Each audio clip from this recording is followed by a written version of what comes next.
నమస్కారం. News desk Telugu ఛానల్కి స్వాగతం. ఈరోజు జాతీయ వార్తలు వచ్చేసరికి పాకిస్తాన్ తప్పుడు వార్తల ప్రచారాన్ని తీవ్రతరం చేసింది. ఇప్పుడు దాని ఐరన్ బ్రదర్ చైనాతో చేతులు కలిపింది. పాక్ వండి వార్చి ఆన్లైన్లో వదిలే తప్పుడు కథనాల్ని చైనా, అజర్బైజాన్ మీడియా సంస్థలు ప్రచారంలోకి తెస్తున్నాయి. తాజాగా దీనికి సంబంధించిన ఘటన ఓటు వెలుగు చూసింది. భారత అమ్ముల పొదిలో అత్యంత శక్తివంతమైన గగనతల రక్షణ వ్యవస్థ S-400 రాడార్ రేంజ్ దాదాపు 600 కిలోమీటర్ల వరకు ఉంటుందని చెబుతుంటారు. అంతటి శక్తివంతమైన క్షిపణి రక్షణ వ్యవస్థని పాక్కు చెందిన JF-17 యుద్ధ విమానం ఓ క్షిపణితో కూల్చేసిందని పాక్ ప్రభుత్వ రంగ మీడియా సంస్థ PTV పేర్కొంది. ఈ దాడి పంజాబ్లోని అదంపూర్ వద్ద జరిగినట్లు వెల్లడించింది.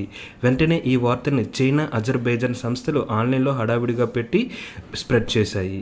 ఈ ఆన్లైన్ విషయ ప్రచారంపై వెంటనే భారత మిలిటరీ విభాగం స్పందించింది. హైపర్సోనిక్ క్షిపణితో S-400ని ధ్వంసం చేసినట్లు పాక్ చేస్తున్న ప్రచారం తప్పని భారత సైనిక అధికారులు PTకి వెల్లడించారు. S-400 ట్రింఫ్ గగనతల రక్షణ వ్యవస్థ నాటో దేశాల నుంచి వైమానిక దాడుల్ని అడ్డుకునేందుకు రష్యా దీనిని వాడుతుంది. ప్రపంచంలోని ఇప్పటివరకు రష్యా, చైనా, టర్కీలు వీటిని వినియోగిస్తున్నాయి. విభిన్నమైన రేడర్లు, క్షిపణుల సమన్వయంతో పనిచేసే ప్రత్యర్థుల ఫైటర్ జెట్స్, రాకెట్స్, మానవరహిత విమానాల్ని కూల్చివేసే ఒక వ్యవస్థ ఇది.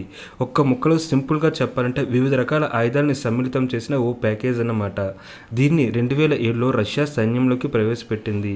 అదే ఏడాది జూలైలో ఆకాశంలో సెకనుకి 2800 మీటర్ల వేగంతో వస్తున్న 2 లక్ష్యాల్ని 16 కిలోమీటర్ల ఎత్తున S-400 ఛేదించినట్లు రష్యా పేర్కొంది.